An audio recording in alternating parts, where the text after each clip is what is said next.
네, 이 의대 정원 확대에 대해서 야당이 조건부 찬성으로 호응을 하고 있습니다. 정책 추진이 탄력을 받을 것이라는 전망이 나오고 있습니다.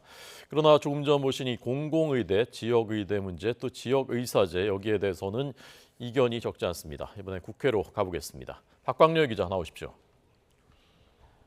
네, 국회입니다. 네, 여야가 이 의대 정원 확대에 대해서는 이례적으로 공감대를 형성하고 있다면서요? 네, 맞습니다. 이 여당은 이른바 응급실 뺑뺑이 사례나 이 지방 의료원 붕괴 우려를 들며 의대 정원 확대는 미룰 수 없는 과제라고 정부에 힘을 보탰습니다. 다만 증원 숫자나 방식 등은 아직 정해진 게 없다며 이 확대 해석을 경계했는데요.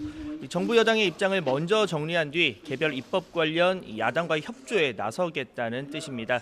특히 이달 말까지 국정감사가 예정된 만큼 이 시점은 다음 달로 넘어갈 수 있다는 게 여당 측 판단인데 이 민주당 역시 큰 틀에서 찬성하는 만큼 논의 테이블 참석을 피할 이유가 없다는 입장입니다. 다만 세부 이견 조율은 과제로 꼽히고 있습니다. 특히 별도 전형으로 의사를 뽑은 뒤 일정 기간 병의원 부족 지역에서 근무하게 하는 지역의사제 도입과 관련해 의료격차 해소를 위해 꼭 필요하다는 야당과 개인 자유 침해라는 여당 주장이 평행선을 달리고 있습니다. 또 야당이 전남 등 주요 지지 기반 의료 확충을 모색하는 가운데 의대 정원을 어디에 어떻게 늘릴지도 쟁점으로 꼽힙니다. 다만 각종 현안의 여야 강대강 대치가 첨예한 상황에서 이번 논의가 대화와 협치의 물꼬 역할을 할 수 있다는 기대감 역시 일부에서 나오고 있습니다. 오늘 있을 복지위 국감은 이른바 문재인 케어 효과를 두고 여야 공방이 전망되는 가운데 의대 정원 확충 문제도 거론될지 주목됩니다. 여기에 부산교육청과 충북교육청 관련 교육위 국감에서도 지역의대 정원 확대나 신규 의대 유치 등 의료 불균형 해소 문제가 거론될 수 있다는 관측도 나옵니다. 네, 알겠습니다. 자, 국민의힘이 선거 패배 뒤에 난항 중인데 오늘 상황 어떻습니까? 네, 당 쇄신을 총괄할 혁신위원장 인선 관련 이르면 내일쯤 윤곽이 드러날 거란 전망도 나왔지만 막판 난항을 겪는 모양새입니다.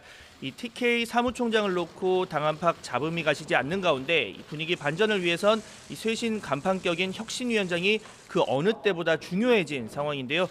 그만큼 인선 부담도 커졌는데 김기현 대표는 오늘도 참모들과 비공개 회의 등을 통해 막판 구상에 집중할 것으로 보입니다. 주말까지 인선을 완료해서 월요일 출범을 목표로 하겠다는 겁니다. 이와 함께 공천 실무를 담당할 당 전략기획부총장 등 지도부 추가 인선을 놓고도 비영남권 카드를 손에 쥔 채 지도부가 고심을 거듭하고 있습니다.